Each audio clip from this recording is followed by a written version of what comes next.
FA Cup final. And Hatchin! What a magnificent goal!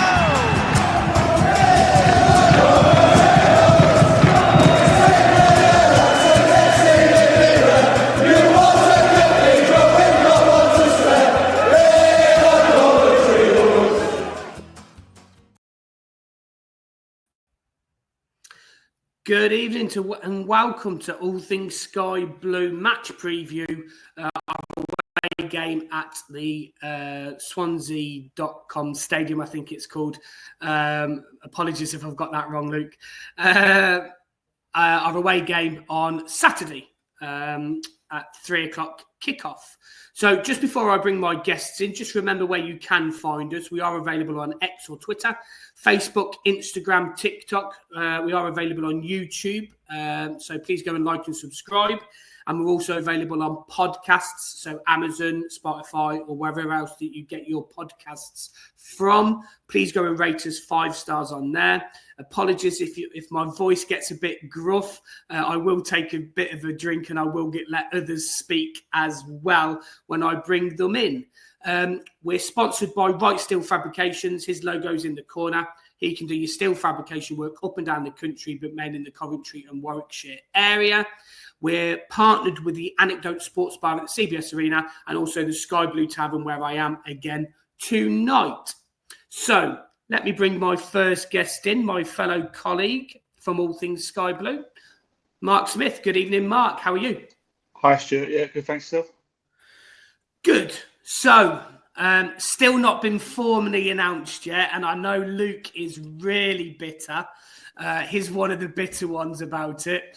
I can see him smiling backstage. But it hasn't been announced yet. So Luke Grimes isn't a Coventry City player yet. I don't expect him to have any contribution on Saturday whatsoever. But how are you feeling about Luke Grimes coming to Coventry City?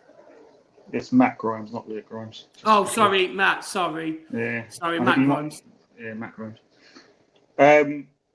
Well, obviously, the fact that Swansea fans are very upset about it is a good sign for us, because obviously that he's a highly rated player for Swansea. The games I've seen him play for Swansea against us, he's been fantastic. Really good ball-winning midfielder. He's a player we really need in that centre midfield. I think we've all been crying out for strength in that position, and he definitely ticks a lot of the boxes on paper. I think pass rate wise, he's got one of the highest percentage pass rates in the Championship.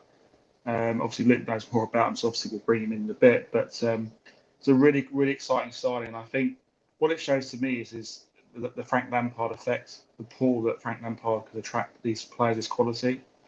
Not sure if a Mark Robins would attract a player like that. He may have done, to be fair. I'm not saying he did have some bad players in the Robins, but this, for a player who's been at Swansea for 10 years, he wants to come to the club. It's fantastic. It's a good sign. I don't think he'll play Saturday. I'll be surprised if he does, but we definitely need him for Leeds on Wednesday night, and he gives us, a bit of steel at midfield. So. Yeah, really excited by the developments. I hope it does come to fruition now, and it's not all, he doesn't fail the medical or anything like that. I'm hoping he'll sign either tonight or tomorrow, and we can move forward. But all in all, very happy with the signing. It shows the ambition that Doug King has with the club, and really positive about where the club's going at the moment.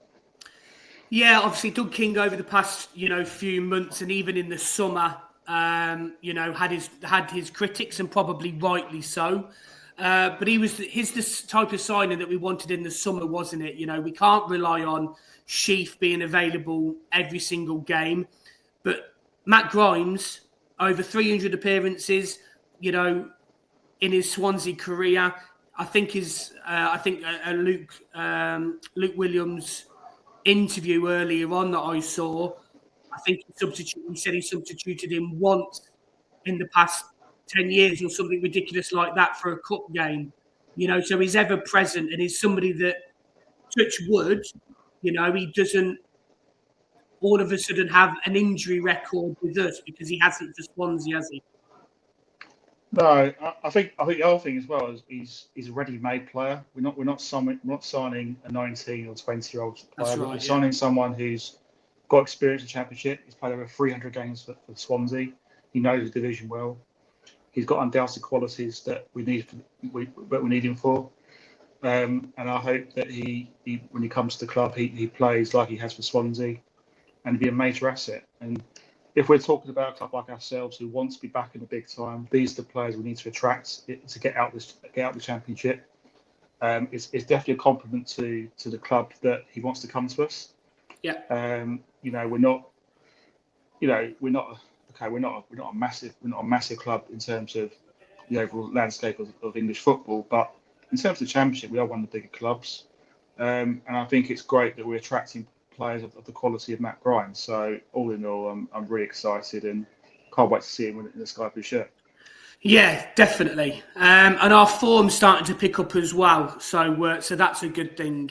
And obviously we'll talk about that in a minute. But let's bring Luke in. So let's definitely address the elephant in the room now. Good evening, Luke. How are you? Hiya, thanks for having me on. I'm feeling wonderful. Oh, you don't sound it, mate. You don't sound it. So obviously it hasn't been formally announced yet, but it seems like it is going to be announced. Hopefully, like I said, either tonight or tomorrow. How are you feeling about Matt Grimes going? What type of player are we getting? Yeah, I'm not bitter about it. Like I don't begrudge him having a move. I think he's done enough for us over the time to come to the point where he wants to try something before maybe he retires. He's getting on. He's obviously 20. Getting on. He's 29. He's got a good few years left. But he's done 10 years out of the club and over 300 appearances, as you've just mentioned. So he's done a lot. He's done playoff pushes. He's captained us for a long time. He's always been ever present, like you mentioned, and he's always given all. He's been the ultimate professional while he's been here. So it's sad. It's bittersweet, if you like. We kind of always knew it was going to come at some point. But I think as time's gone on, and like I said to you in the other video we just did, he signed a new contract earlier this season. When he signed that contract, because no one really expected that, it wasn't like he was out of contract this summer or anything. It was just like an extension out of nowhere. We were like, oh, maybe that's it then. Maybe we're going to keep him now until he retires, because he's getting to that age where the big teams stopped maybe looking at him, like Premier League teams, because there was a lot of links in the past. I'm surprised, to be honest, that one of those never came off. And we just thought, maybe we can start feeling like we're going to have him until... I think we did a podcast a couple of weeks ago. We were talking about him getting on the top 10 appearance list of all time. And is he going to oust Leon Britton or whatever? Because he was only, I think, 100 appearances off. And the rate that he's going, that's only 2 years in terms of how many appearances per year he was making.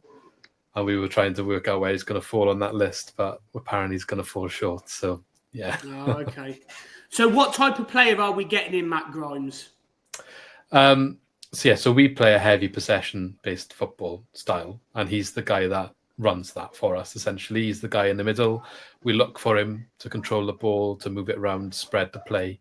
He'll always show to the team, whether that's the defenders to play out from the back or to be there when he needs to come back to safety, if you like, from a difficult situation. He never shies away from it. We go looking for it in that middle of the park. This season for us, he's operated a bit further back than I think a lot of fans have liked, and probably myself as well, where he's operating in the ball, in possession quite often between the centre-backs and playing out from there, moving up the pitch with the ball. But he can also score goals. We just don't see it enough because of how he's been operated at the moment with Luke Williams. But he has got a good left foot on him. And if he's allowed to get into those positions, he's shown plenty of times that he's more than capable of getting a good goal from outside the box. He can hit a good free kick. I think he's been very unlucky to not score a free kick. He's hit the post numerous times or forced keepers into good saves in the corners. Penalty specialist, I would say. He's just so calm on the ball. Just picks the spot and buries it. You get a lot of good traits there. Like I said earlier, the ultimate professional leader on the pitch. Like some people want a captain who's, shouting, all guns blazing, loud, visually loud, but he's not that. He's a leader in the way of like, I'm going to be the ultimate professional on the pitch, be calm in every situation, calm the situation down, lead by example, if you like. and he's that sort of player. But I think maybe you don't see enough of them sometimes, and sometimes they're the ones that don't get the headlines as well. And he's that all over, basically. That's why you see a lot of Swansea fans criticising the whole backwards and sideways passing. He does that very well, because that's what he's been asked to do in the style of play that we're playing. You know, you mentioned his passing stats. I think he's 91% for the season accuracy, I think. But he's also usually, well, I think last I checked, he was second in the league for progressive passes. That's the bit everyone fails to mention. You know, when Swansea's getting 70% of the ball and he's the guy that's making most of the passes, then yeah, a lot of them are backwards and sideways. But a lot of them are also progressive and trying to create opportunities and play into the dangerous areas, because he's the guy from the back getting it to the front. You just got to create those them gaps first, and that's why we pass it round. So yeah, he's done that under several managers, Graham Potter, Russell Martin and Luke Williams, specifically in this style in terms of passing. He played the different style of football under Steve Cooper very well, where we got back-to-back playoffs. He's been instrumental in every single one of those managers' teams. I think Cooper was the one who made him captain. He actually started at left back when we got relegated for Graham Potter, and after about 2 or 3 games, forced his way into midfield, which he is a midfielder. He was playing out of position at left back, but never looked back. Like, I think the fact that obviously Graham Potter started with 2 others in midfield, and he forced his way in there because he showed how good he was, I guess. Yeah. That was a new team as well when we got relegated, because all of our Premier League players went.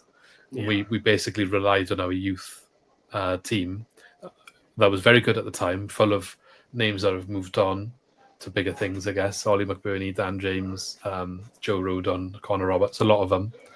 He was one of them in that group that came through. And he's kind of made a name for himself ever since. And those 300 appearances have basically all come since that relegation. So yeah, he's and like you said, never gets injured. 4 games, I believe, he hasn't started for Swansea in the league since that relegation. So yeah, I think it proves that he's a good stalwart, and like you said, he looks after himself. You know, the model professional, if you like. So.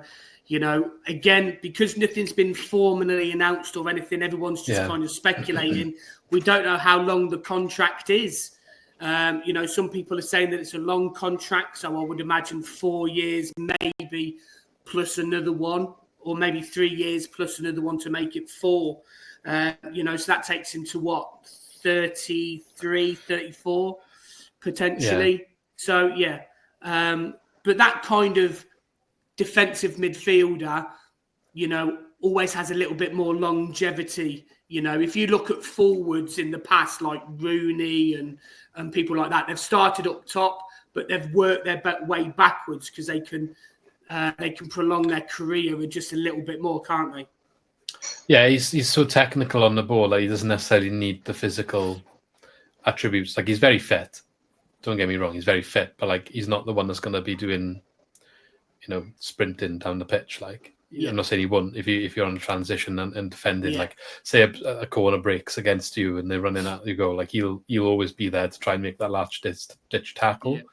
But his positioning is very good in the way that throughout the game, especially considering the way we play, he's on the ball a lot.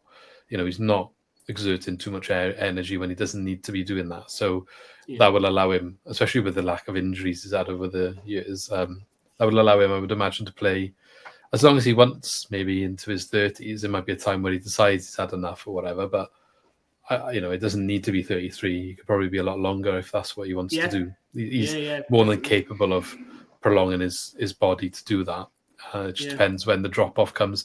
He's the sort of player where a lot of his game is in his head, so you know, maybe that won't happen and he can play championship level for a long time. Yeah, well, hopefully it's going to be Premiership level when he gets promoted. Like, I'd imagine that's why he wants to move, you know, is to have a crack at doing that. Like, he had a few cracks with Swansea and it hasn't quite happened for whatever reason. Yeah. And I'm assuming part of the decision making for him going is just he probably sees the project at Coventry at the moment a little bit further along than Swansea, and with him getting on age-wise, he thinks that maybe that's the chance he needs to take to try and get over that line. Yeah, quite possibly. Obviously, we've spoken about Grimes for a lot there, so let's move on to the game. I'm going to stick with you, Luke, for this one. We haven't got the greatest history against Swansea at home or away, really, but especially at your place.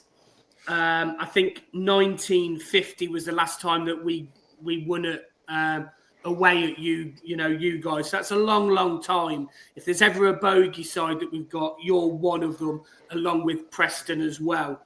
But it's about you're not in the best of form, are you, at the moment? What's sort of gone wrong? If you asked, well, what's the date today? A little bit over a month ago, I think. Let's say Christmas, yeah. I think we were like 4 points or 6 points maximum off the playoffs. We were in the same, basically West Brom were 3 points different from us. They're currently sitting in 5th now. And we were playing them next, I believe it was.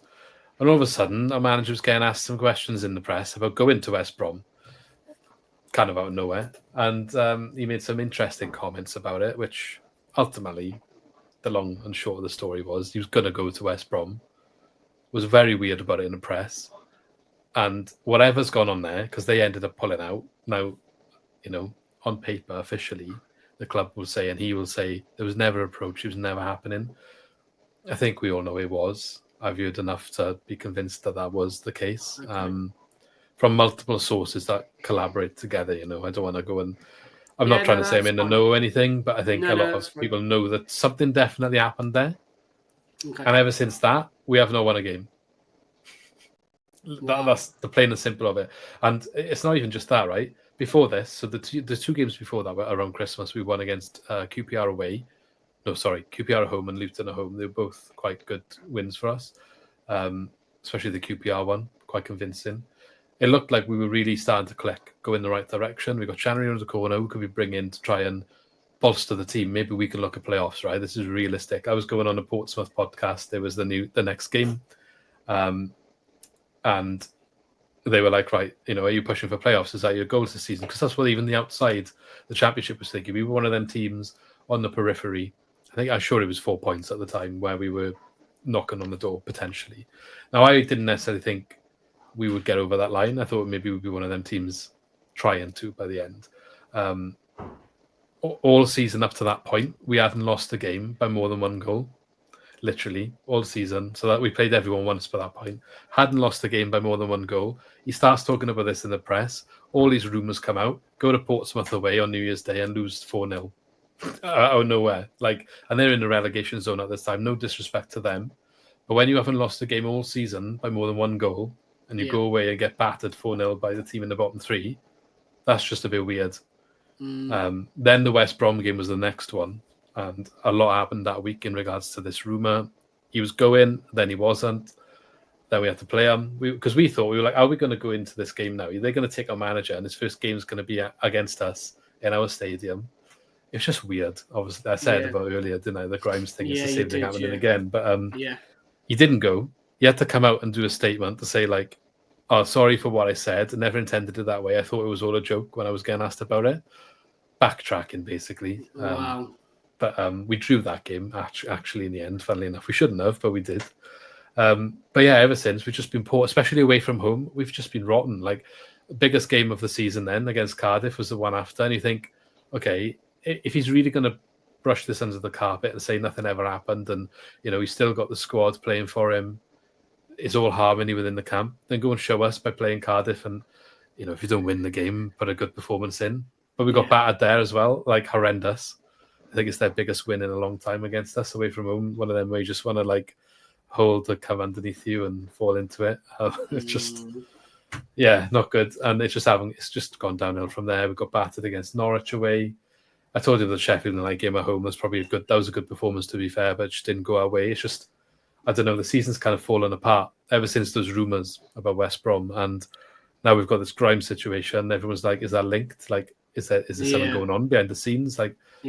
Harry Darling, one of our senior centre-backs who's been ever present.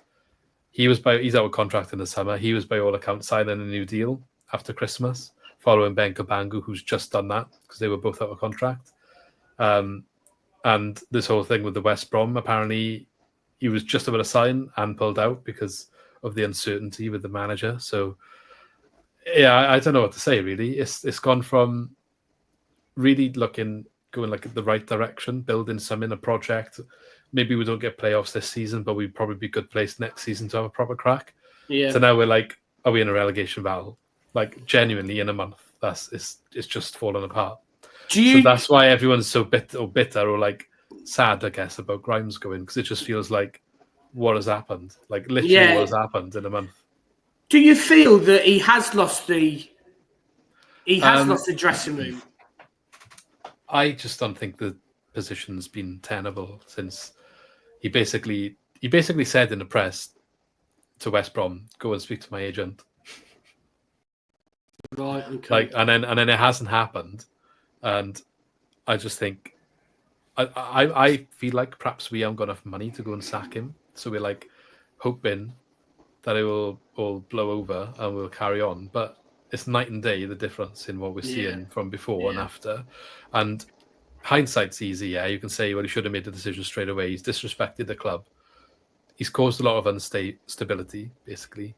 Players are like, I know there's no loyalty in football, and any manager's going to go when a bigger team comes calling. But sometimes you just don't need to shout it out.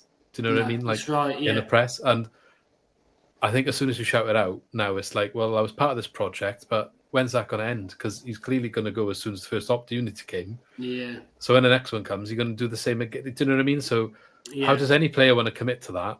Whether it's the ones that are currently here to make new deals or signing new players in January. We've signed one player on loan so far, so that's another bad thing that's happening right now. I just don't know what the answer is. Like, it's not me to make the decision. Like I said, it's easy. The hierarchy, I would imagine, is like, right, I'm hoping that he can get us back into control because we were going in the right direction. Yeah. But I think the damage is just too big that's been done. But then when do you pull the trigger? I don't know. And I guess they haven't got anyone lined up to come in. So do you think he goes at the end of the season?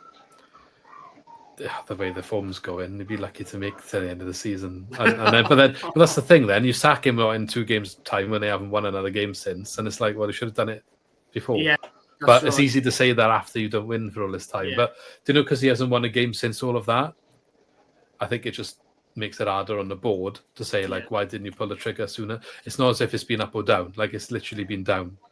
Yeah. So it's just a mess at the moment, honestly, and I don't feel confident going into this game. Well, we'll come on to reasons. Yeah, we'll come on to your predictions a little bit later. Yeah, Let me just go back to Mark. Mark, hearing how down he is about Grimes and how down he is about the form, we've got to be looking to win this game, haven't we, on Saturday, and break that hoodoo if there is a hoodoo. Yeah, I mean, you've got to forget about history, really. You've just got to concentrate in the game in hand, you know. And with 6 points, the bigger picture is we're 6 points outside the playoffs. Obviously, we need the 3 points to try and close that gap on the teams above us. And we've done really well to win the previous 2 games against teams above us. You know, and hopefully, the thing about the Swansea game, it could work 2 ways. It could be, as Luke alluded to, where they're down in confidence, down their luck, and we win quite comfortably. Or, you know, the Grimes situation could galvanise them and they could put in a really good performance and they could nick a win. You know, you just don't know in football. Football's a very strange, very funny game. It doesn't always go with what you think it's going to go. So I think we just got to be as professional as we can in our preparation. You know, at the end of the day, if we play like we can play, sure, we're good enough to beat Swansea. But if I cast my mind back to the last game, at the CBS Arena, I was really impressed with Swansea. And that back then, I think it was in August or September. I think September. I think it was. And the way they pressed, I thought they were a really good side. So I'm kind of surprised to see that they've fallen by the wayside. Although I must add, Luke, that we actually lost to Portsmouth 4-1. So you're not the only team who's been back to them. So just to give you a bit of comfort there. Yeah, but you didn't go to lose to Cardiff then, did you? Like for whatever it was. I didn't even want to. No. Whatever. I just not revisit that. No, I don't want to talk about that. But I think from our point of view, it's a good opportunity. We're playing Swansea, you'd think, at a good time. We've definitely got the quality to win the game. We've got to be ruthless in the day. You know, you can't feel sorry for other teams. We've got to go out there and do a job. We've got to win. I think we can go there and win. I mean, we haven't won in Swansea in all competitions since 1980. So those listening, that might be, someone correct me if I'm wrong, but I'm pretty sure it's about 1980 was the last win at Swansea, either home or away. It was a cup game, weren't it, I think? Yeah, so we've got to put that right. But the main, I don't really care about history. Really. All I care about is getting 3 points, getting up the league. I don't think Swansea are going to go down this season, just to give Luke a bit of encouragement. I think there are 3 worse teams than them in the league, so I don't think that's going to be a problem. But from our point of view, we've got to do a job, and we've got to start picking up some results away from home. We've gone 3 away, and we want to get another win. And I think we're good enough. I think we can go there and get the result, definitely. Yeah, I'm in total agreement. I think we're good enough to get the win. I don't see anything about hoodoos and history. It's about the here and now. And, our players are definitely good enough. We're coming into a little bit of form. Our all-round play, for me, is getting quicker. We're getting quicker at moving the ball. We're getting quicker at our progressions, which is all boding well. So our away form's got a little bit better. We've recently beat Blackburn, who was sitting, 5th or 6th in the league at the time, and they were playing okay football. I think we're hitting Swansea at a really good time. In all the disarray, I know that it can work in the opposite, like you just mentioned. It can galvanise them, but I really do feel that we're a different kettle of fish, I think, now under Frank Lampard, and he's really starting to turn a corner. So obviously going on to players that are in and out. So you've got Pedersen out, you've got Cooper out. I believe Darling's out as well. Is he suspended? Yeah, he is, yeah. But the red card that I said wasn't a red card, yeah. Yeah. And obviously you're missing Grimes now as well. So where do you think the game's going to be won and lost? Do you think it is going to be in that midfield battle? Yeah, and I'm not sure who's going to step into that role.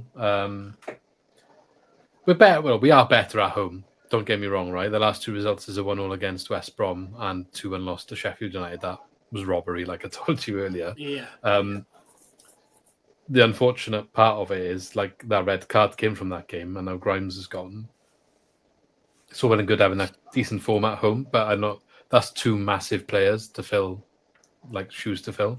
So we've signed, can't remember how to say his name, Hannes Del Croo. Yeah, I've noted him down being a centre half. No, I don't know if that's how you say his surname. First time I've pronounced it on a video, but I don't think he had he had a bit of a baptism of fire losing 5-1 away at Norwich. Yeah. He's clearly going to start alongside Cabango at the back, replacing Darling for his suspension. Grimes, it's the first time I've been in this situation where I've had to try and predict who replaces him. So my instinct would tell me if Joe Allen is fit, it will be him. Okay. If it isn't Joe Allen, it'll be Jay Felton. But they're not really the same player. So what that changes with us and how we play, that's new. I couldn't really tell you. I'd imagine Joe Allen will try and do a similar job. Don't really think Jay Felton can. So we'll see. We'll see what happens there. Maybe we'll be playing a different way going into this game, which will be interesting. And maybe that's what we need with the form that we're on at the moment. But I'm not sure. It's just as new for me now as it's going to be for you guys that waiting to see the team news. I can't see too many changes across the rest of the team.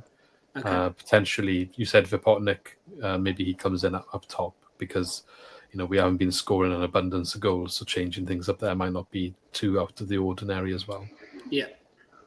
Okay, fair enough. And obviously, we have got another link. I don't know whether if you've know this or not, but Cyrus Christie is an ex-City player.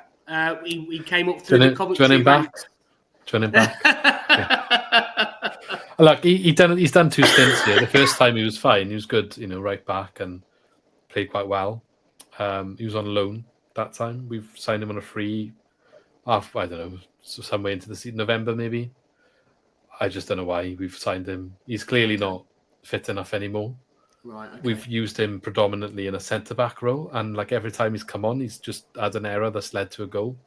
And when he started, he's clearly a weak link. He's not a centre-back at the end of the day, and I don't think he's necessarily fit enough to do what we want from a right back now, because our wing backs, well, especially Josh Key at the right, he does maraud into midfield.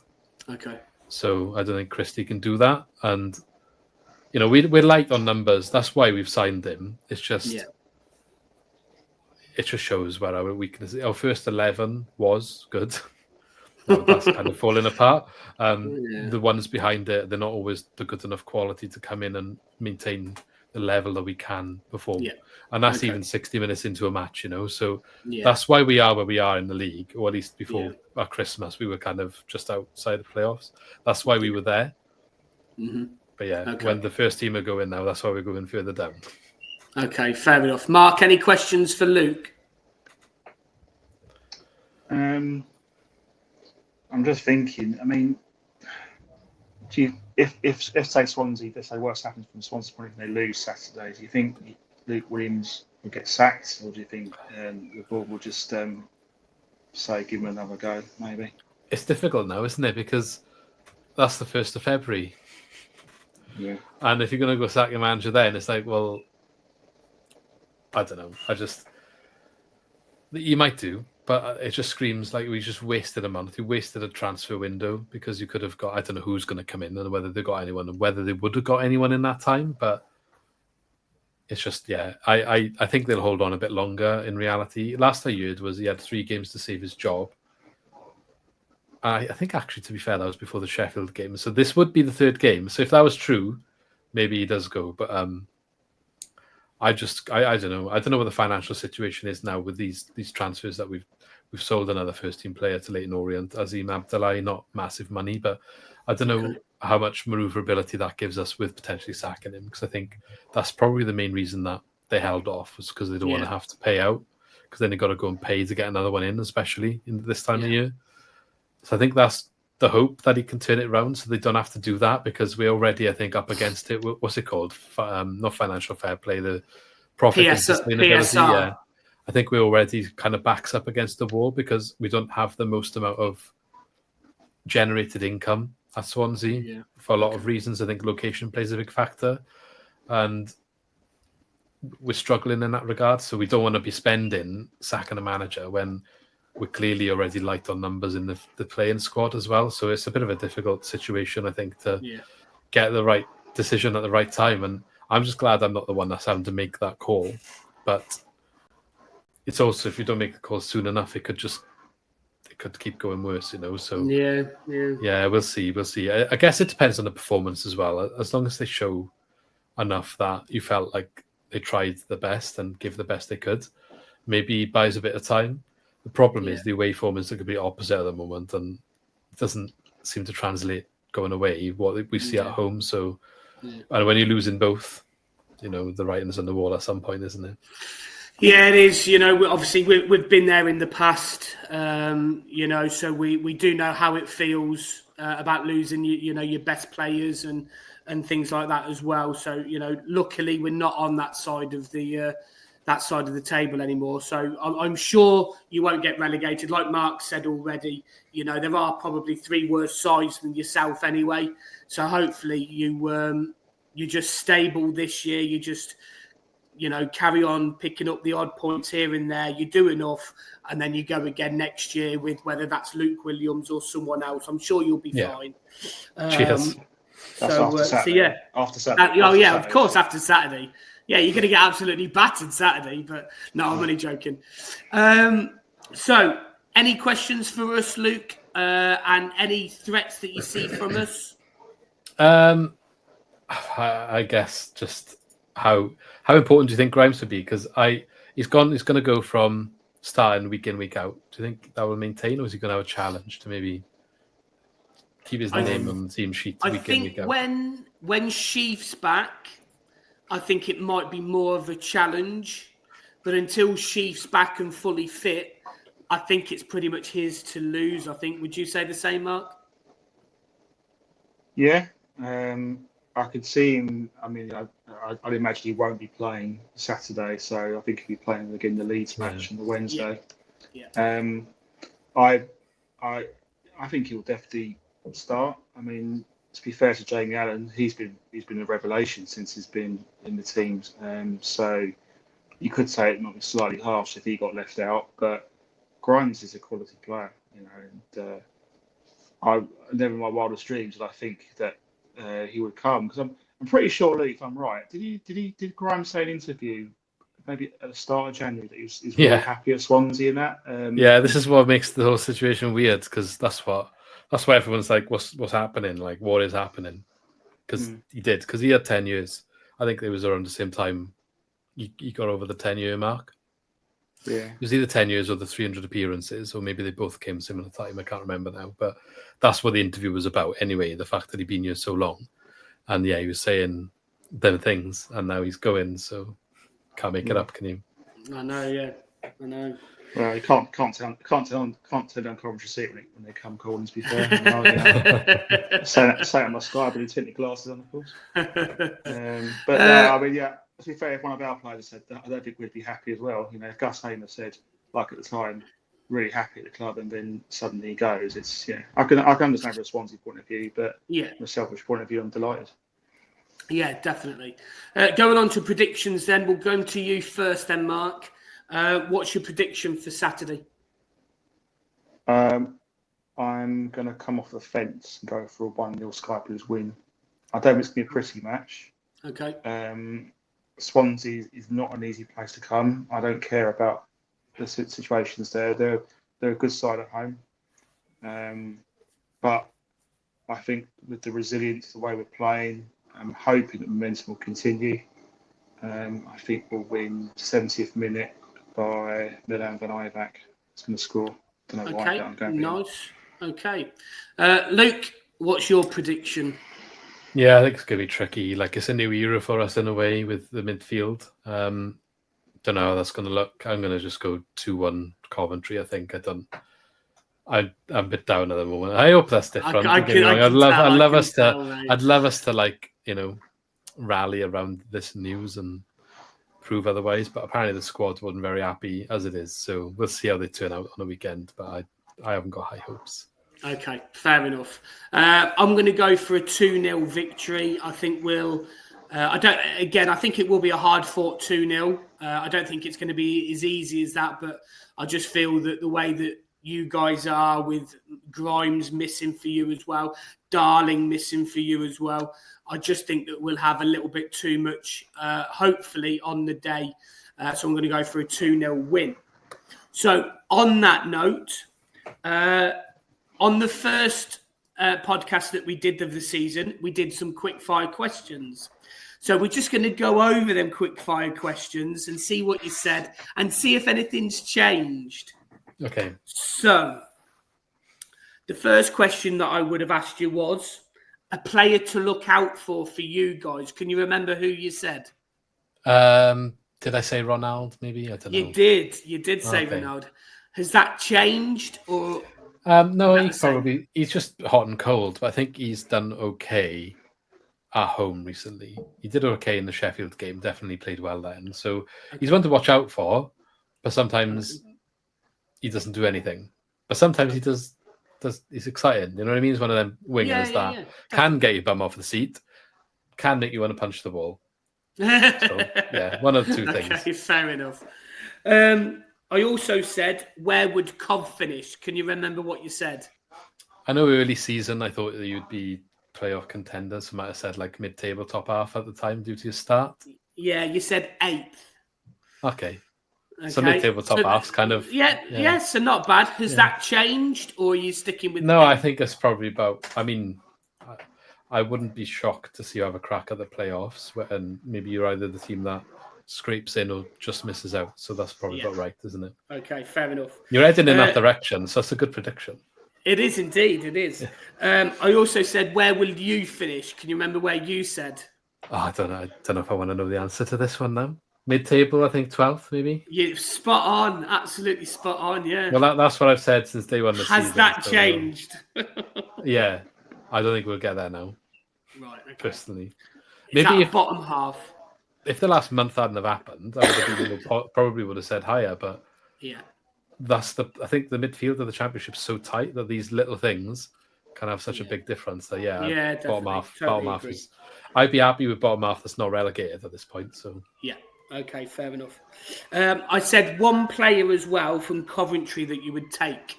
Can you remember who you said? Oh, got quite a lot of decent players, to be fair. Probably say Matt Grimes. Yeah, Grimes. Yeah, you're not allowed to say Grimes.